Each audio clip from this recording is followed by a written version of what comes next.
ધોરણ 9 ગણિત chapter number 11 પૃષ્ઠફળ અને ઘનફળ. તો અહીંયા તમને હું સ્વાધ્યાય 11.1નો દાખલા નંબર 3 શીખવાડવાનો છું કે શંકુની વક્ર સપાટીનું ક્ષેત્રફળ 308 સેમી અને 83 ઊંચાઈ 14 સેમી છે. તો આ શંકુની પાયાની ત્રિજ્યા અને કુલ સપાટીનું ક્ષેત્રફળ શોધવાનું છે. અહીંયા તમને આર આપેલો નથી, તો અહીંયા લખો શંકુનું ક્ષેત્રફળ કેટલું આપ્યું હતું? 308 સેમી, 83 ઊંચાઈ કેટલી હતી? 14 સેમી. તો અહીંયા તમારે આર શોધવાનો છે, યાની કે ત્રિજ્યા શોધવાની છે. ત્રિજ્યા શોધવા માટે અહીંયા લખો સૂત્ર, તો કે શંકુની વક્ર સપાટીનું ક્ષેત્રફળ બરાબર તો કે પાય આર એલ.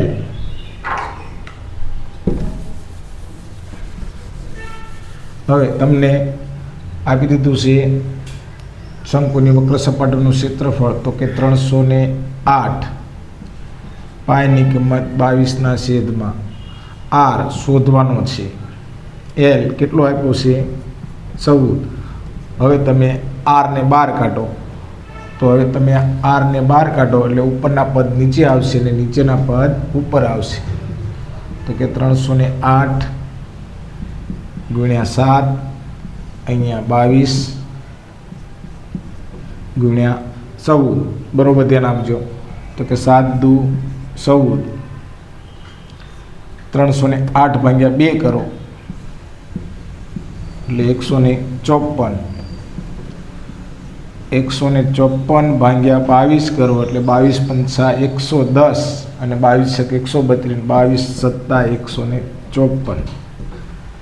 તો અહીંયા આર તમારી પાસે કેટલો આવ્યો? 7. આનો જવાબ તમારે 7 આવે છે. હવે આપણે કુલ સપાટીનું ક્ષેત્રફળ શોધવાનું છે. તો અહીંયા લખો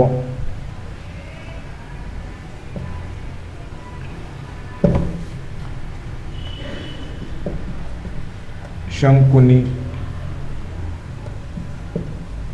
કુલ સપાટીનું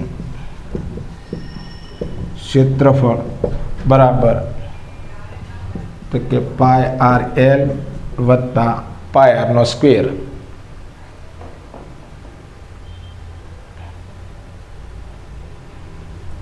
તો અહીંયા પાય આરનો સ્ક્વેર. હવે તમારી પાસે પાય આર એલ આપી દીધેલો છે, તો કેટલો? તો કે અહીંયા 308 વત્તા પાયની કિંમત તો કે 22/7 ગુણ્યા આર કેટલો આવ્યો? તો કે અહીંયા 7નો વર્ગ, 7 7 જશે તો કે આ 308 વત્તા 22 7 તો કે 154. હવે આનો તમે સરવાળો કરો તો કે 308 વત્તા 154, 12નો બગડો વધી 1 6, તો ટોટલ કેટલું આવ્યું? 462 સેમી આનો જવાબ આવશે. ઓકે.